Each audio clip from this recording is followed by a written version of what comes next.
Alright, let's get straight to it. Suikoden. Suikoden, Suikoden, Suikoden. I am going to be saying that word a lot.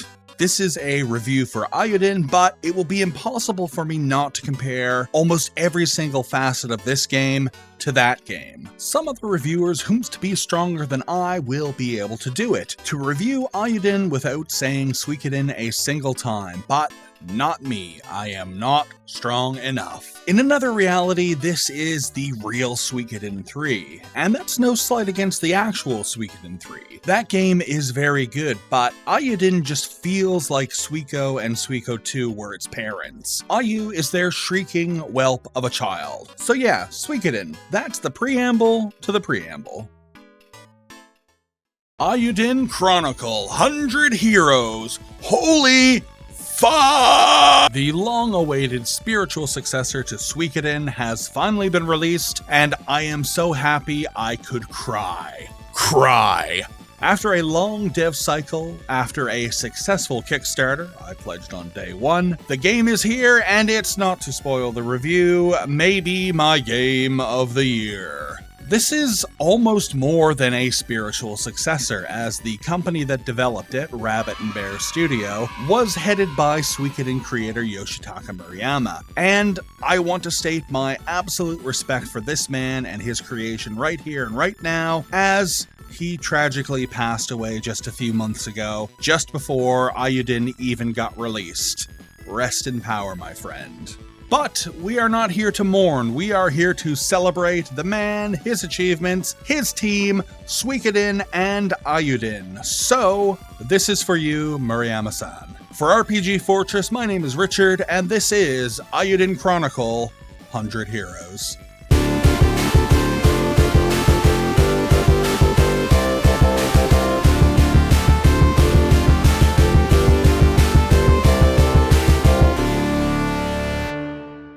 Eiyuden feels very much like a PlayStation 1 RPG.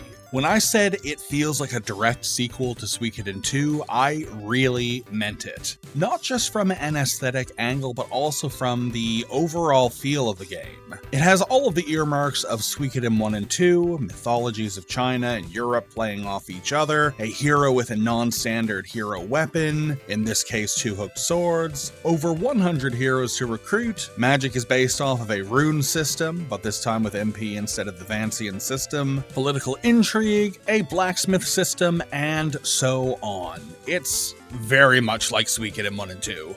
You'll find Eiyuden Chronicle having a load of easily digestible JRPG mechanics. You travel around the in-game world, you fight random battles, you talk to NPCs in towns, you level up, you collect stuff. All of this is pretty normal fare. You have standard turn-based combat, but you also have 6 character teams, so while this gives you a lot of options, especially during nefarious boss fights, this can also slow down the battles a little bit. So you'll be doing a lot of random battles as you do, so manually choosing attack, spell, item, defend, combo, etc. every single round can get tedious. Thankfully, you also have auto battle, and thankfully auto battle has a lot of variation that you can set up per character before every battle. This will allow you to zip a bit faster through generic random battles. And when you get to the big boss fights, having your 6 beefy boys and girls, and everyone in between and beyond, gives you loads of options on how to proceed. Each character has their own weapon, so you won't be buying any new weapons from shops. Instead, you'll be visiting blacksmiths and having them increase the power of these default weapons. You can buy and find armor, headgear, and accessories. You'll also be buying and finding rune lenses, this game's answer to Suikoden's, well, runes. Each character has between 1 and 8 rune slots, and as they level up, more will potentially unlock. These slots can have certain types of rune lenses added. Some will give you access to spells, some will give you active skills, and some will give you passive skills. There are just loads of these, so creating unique units and unique teams is really very easy. And yeah, the immense volume of units lead to an incredible amount of replay value. There's 120 20 units with about 80 of them being usable in battle, but even a bunch that can't be used in battle can be brought along as support units. Support units give you stuff like additional bag space, the ability to farm resources better, and even double your movement speed. Yo, I had Air in my party for as long as I could. She was a total boon, as your movement speed is pretty crummy by default. But hey, if you would rather have Unil in the support slot for her doubled experience, you can just equip the Dash Boots accessory, so you still get that speed boost. There's even a rune that increases movement speed. This game has so much customizability that it should be illegal. While on the move, you will sometimes engage in army battles. These are massive tactical affairs, pitting squads of your troops against squads of enemy troops. These play out like turn-based tactics games with your units and enemy units all moving in tandem with each other. Your generals will have special moves that can be used once or twice a battle, things like drawing enemy fire, increasing unit strength, causing direct damage before the turn begins, and these can really turn the tide of battle in your favor. These massive battles are a lot of fun, and if you want more than just the main story battles, you'll even find a couple of optional ones after recruiting a unit named Sadler. On top of regular combat and tactics combat, there are also duels. These are kind of one-on-one rock, paper, scissors style encounters. These are definitely my least favorite of the three types of combat in this game. You can choose either to attack or counter, and sometimes you are given a break attack. The break attack is a powerful attack meant to break through the enemy's guard. At least that's what it says on the package. Essentially, what you're actually doing is responding to the enemy's tells in the form of quips, and you are choosing attack or counter. If you get enough of these tells correct, you will get to a point where you can do the break and finish the fight. These duels are very scripted, and you only get to break when the battle is essentially over. And if you choose just one or two incorrect responses to the enemy's tell, you won't be able to get access to the break before the enemy actually kills you. Let me tell you, the amount of times I lost a duel due to a single incorrect choice is incredible. These duels were an incredible hassle every time I had to do one, and they all take like 5 or 6 minutes, so if you mess up and don't find out till the very end of combat, you're literally flushing minutes and minutes down the toilet. Hopefully I'll remember to put a toilet sound effect here. Shortly into your adventure, you'll pick up a castle. As the game progresses, you can slowly build on top of this new fortress. You can add shops, your own blacksmith, an appraiser, basically anything you can find in a town, you can add here. You can even add all kinds of other more esoteric things like a sound test, hosts of minigames, more on those later, an item storage, and loads of other stuff. Advancement depends on materials that you can find in dungeons, but also some upgrades require certain recruits. Locking upgrades behind characters you haven't recruited yet is a pretty fun idea. It makes it play kind of like a base building Metroidvania, which is a concept I wish was a lot more prevalent because that sounds like a cash cow. And yeah, recruitment is the real draw for me. Finding new units and figuring out how to recruit them is a really rewarding experience. Some characters will join you right away, some will require some coaxing. Reyna, the Dark Knight tank, requires you to do X amount of damage to her in 3 rounds of combat before she'll actually join you. Morius, the Muscle Mage, requires you to have over 300 MP for one character. And Reed requires you to do an entire Beyblade questline. More on that later. Trust me, more on that later. On towards the end of the game, there was a mechanic that I didn't know the game even had. There is a romance mechanic. I had no idea it was a thing, and I'm still not really sure how it works. All I know is that on the eve before the final battle, I was joined on the roof by the girl that I had wooed, and I had no idea that it would be the girl from the Egg Foot Races minigame. How did this happen? She was not my pick. I'm guessing it's probably because I had to talk to her 5 million times for all of the Egg Foot Racing minigames, but goddamn man, this girl is goofy as hell. I wanted to woo Reyna or Electra or Mio, not the fucking Eggfoot girl. Why? I am scraped. The story is fine. It's somewhere between Suikoden 2, fantasy anime, and Saturday morning cartoons. It's not going to win any sort of prize for pros, but it's fine, it's okay. It's definitely in the vein of past suikodens with territorial disputes and political intrigue between warring kingdoms. It's not overly verbose like Triangle Strategy or Tactics Ogre, you can definitely follow along. There are definitely some parables to suikoden. Things like warring nations, a secondary undead villain, friends who are at odds on opposing forces, and a few other bits and pieces. There are countless callbacks to Suikoden, especially those first two games. But if you haven't played those games, the storytelling in Eiyuden Chronicle is still pretty good. New players will have plenty of fun with the story, even if they don't get all of the nostalgic callbacks. Now, having a massive crew of characters, some are going to be a lot more fleshed out than others. And some are going to be a lot more fleshed out than others. We're talking War and Peace compared to Goodnight Moon levels of comparison. A lot of characters, whether integral or not, have boatloads of additional dialogue recorded just to fill in the blanks here and there. Also, a lot of mini-games will have additional dialogue to flesh out these characters as well. Reina might not be integral to the plot, but I sure do understand how much she loves Hamburg steaks thanks to the cooking minigame. There are a bunch of dialogue opportunities while at the hot springs as well that add a lot of personality to the crew. Some of my favorite characters include Noah. He is the hero of the game. He is definitely reminiscent to Tyr McDowell or Rio. He's got the mop of disheveled black hair, design is mostly red and white, carries an atypical weapon, in this case a variation of a hook sword. He's cool, and what I like about him compared to Tyr or Rio is that he is not a silent protagonist. I'm usually down on silent protags, so this is definitely a plus. Malor is a self-proclaimed magical girl and kind of a dork. She has an endearing way of promoting herself constantly as a magical girl, which is equal parts charming and dorky. She's a decent magic user who really opens up once her rune slots start unlocking. I used her for just about the entirety of the first half of the game. Reina. She is the Dark Knight. She's a tank. She's also got pink pigtails and heterochromia because anime.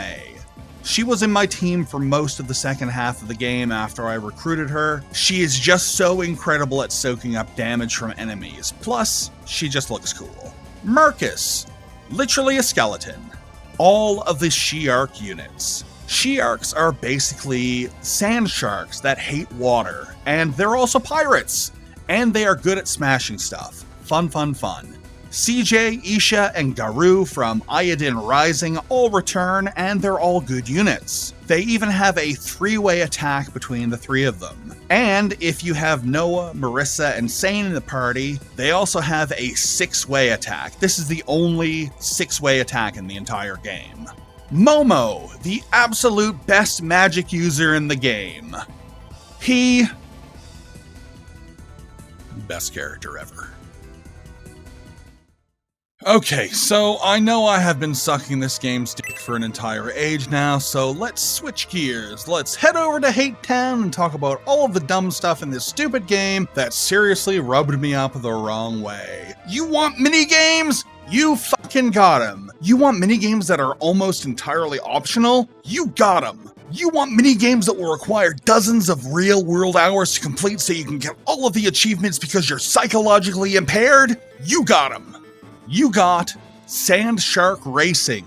Only one race is mandatory, and you can come in second and still pass the story segment. Awesome. Want to get the achievement? You'll have to play all 5 courses. 1 through 4 are easy as shit, but 5 is an absolute nightmare with controls on the stick being backwards. Whenever you hit something or stop moving, the controls will switch. And you need to race perfectly to proceed. You are not allowed to mess up a single time. This took me over an hour to complete.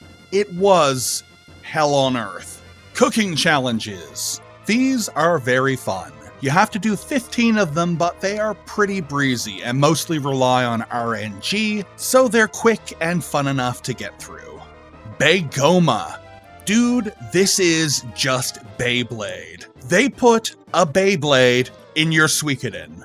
These are a fun little distraction for sure. You duel your 3 little tops against your opponent's 3 little tops, and whoever gets the best 2 out of 3 will win. Cool. And after 2 or 3 games, you'll say, well, that's that, time to move on. That is, unless you want to recruit all of the characters. If you do, there's a quest line of a dozen or so matches that you need to pull off. And if you want all of the achievements, you need to track down all of the tops and battle all of the players. This takes a good, I'd say 4 or 5 hours to complete. Eggfoot Racing. You get to breed these weird little chicken egg things and race them against each other. It's kind of like Chocobo Racing from the Final Fantasy games. Feed them to increase their stats, change their designs, level them up. A fun distraction for 1 or 2 races. But in order to get the achievement, you are going to need to breed 16 B-tier Eggfoots into 8 A-tier Eggfoots, then breed those into 4 S-tier Eggfoots. This will allow you to finish all 60-some races, including the legendary races. This, all in all, took me about 15 hours. 15 hours. Then we have probably my favorite minigame, the card game. There's no fancy name for it, it's just the card game. You get a deck of cards with 4 suites and 1 card for each of levels 1 through 9. You and your opponent each have 3 fields, and you take turns placing down cards. Whoever gets the highest added number wins, but it's the total number of crown points gained at the end of the round that actually result in either player winning or losing. All of the best cards have additional skills attached to them that modify their number based on all kinds of things, like if your cards on the field are all odd, get +5, or if all of your cards are a different color, get +3, stuff like that. Very cool, very, very cool. When I first started playing it, I remarked that this is the most fun I had with a video game card game since Triple Triad. And then I had to play against each and every single unit in my army, all 120 of them. It's about 5 minutes per match, that's about 10 hours of card games. Now, at least with Eggfoot races, you can zone out while the chicken boys actually do their thing. The card game involves gluing your eyes to the screen for the entire match. This severely impacted my love for the game. By the time it was over and done with, I didn't want to see the card game ever again. I was going to the store for cigarettes and milk and never coming back. So all in all, you're looking at something like 30 to 40 hours of minigames. 30 to 40 long, grindy hours. Now, you don't have to do the minigames if you don't want to. These are, for the most part, completely optional. But if you want to do everything, completing these games is going to drive up your game time by an incredible amount. I just feel like the programmers for this game live in this little time bubble where time doesn't exist for them, and they didn't realize that 30 to 40 hours of minigames might be too much for a normal person. Also, this game is buggy. Random stutters when closing the map, slowdown in menus, and the game straight up freezing for seconds at a time were my bugbears. But there are also reports of crashes, save games disappearing, and soft locks. The game has been out for a couple of months now, and all of this should have been addressed by now, but a lot of it hasn't. Mind you, they did find the time to patch out the item duplication bug, because priorities, am I right? On top of this, I, along with countless others, did have issues receiving my Kickstarter backer code. This was apparently a huge thing with a load of people. For me, apparently the guys who were supplying the code, the Yeti, ran out of pre-order codes and had to wait for more of them to be generated. What the fuck? How do you run out of pre-order codes? Shouldn't a pre-order mean that you are paying for something in advance? I guess pre-order means something completely different in Yeti land. There's also a handful of things that I would have liked to have seen added or amended. You by default run and you press the button to walk. I come from the school of thought that walking should be done by default and runs should be done by holding down the button. You can't change this, so you are always by default running. So why even have walk? Your default run is so slow that you will be looking for dash boots or recruiting air as soon as possible just so you can speed up your movement. If they knew that the default walk was so slow, why even have it? Also, there's normally an option to change from default walk, default run, but this game doesn't have that. You are just always by default running. And it's so slow. Also, I truly do love my giant suikoden battles with 6 units. You can have so many interesting configurations of characters that combat will always be fun for a couple of battles. I would have really liked to have seen a fast forward button in this game. You're going to be spending a lot of time in combat, but with so much else to do, combat is only a slice of the overall Eiyuden pie. There is so much to do that I found myself more than once really desperate for a fast forward button. I love stomping goblins, but I also love making chocolate cakes, so let me fast forward out of this battle so I can get back to the kitchen. The graphics are fucking out of this world. These are some of the best looking sprites I have ever seen. Everything is just so colorful and vibrant, and the fact that they had to animate so many of these intricate little sprites is just incredible. Everything is utterly saturated and I love it. Character designs, as touched on in the characters section of the review, are great, vibrant, colorful, and interesting. These designs look great in the official art, but they also translate well into sprites. The rule of 3 main colors really works well here. Noah's black, red, and white, Malor is yellow, blue, and purple, Marissa is light green, green, and dark green. Everyone just looks awesome. The music is also a treat, composed by both Motoi Sakuraba and Michiko Naruki, with Noriyuki Iwadari helping with the arrangement. This is basically the Shining Force 3/Valkyrie profile guy with the Wild Arms woman writing a soundtrack with the Lunar/Grandia guy helping arrange everything. Like, these are some of my favorite composers for some of my favorite series, all in one place. Damn. The game has some absolutely incredible arrangements. The map theme is this wondrous and rousing composition that is just perfect for crossing lush green spaces. It is also quintessentially Michiko Naruki, that swapping out a few of the instruments and replacing them with acoustic guitars or whistling would make for a perfect Wild Arms theme. The default battle theme is driving and energetic, something that a battle theme really needs, as you'll be hearing it on and off for hours and hours. The main theme, town music, and dungeon music are also all very well done. Having a trio of highly accoladed vets on board has really done great for this OST. Throughout this review, I have compared Eiyuden Chronicle to the first couple of Suikoden games. And as someone who played them to death, and played this primarily due to it being a spiritual successor to those games, a lot of what I have said will probably feel disingenuous or nostalgia blasted to some of you. Can this game stand on its own? Can I separate myself from the nostalgic hype and give an honest review of this game?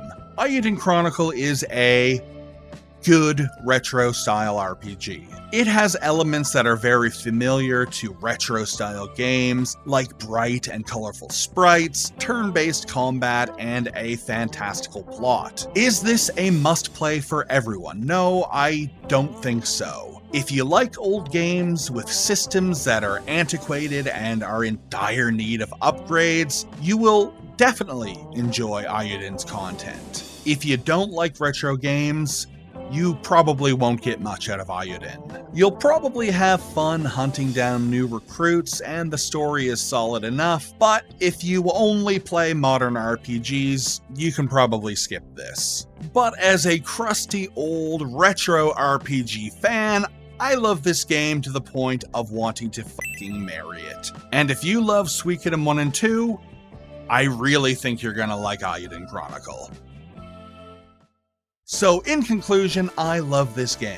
It is a great follow-up, spiritual successor, pseudo-sequel, or whatever you want to call it, to one of my favorite retro RPG game series of all time. If you are a die-hard fan of Suikoden, then you will probably get some sort of entertainment out of Eiyuden. Retro RPG fans will also have a great time with this game's myriad systems. And while new school RPG fans might not entirely click with this game, between character recruitment and a decent enough story, I think there's enough there for a lot of people to grab onto. Eiyuden is in no means perfect, but I am absolutely overjoyed that it exists. Now where's the Suikoden 1 and 2 remake, Konami, you motherfucker?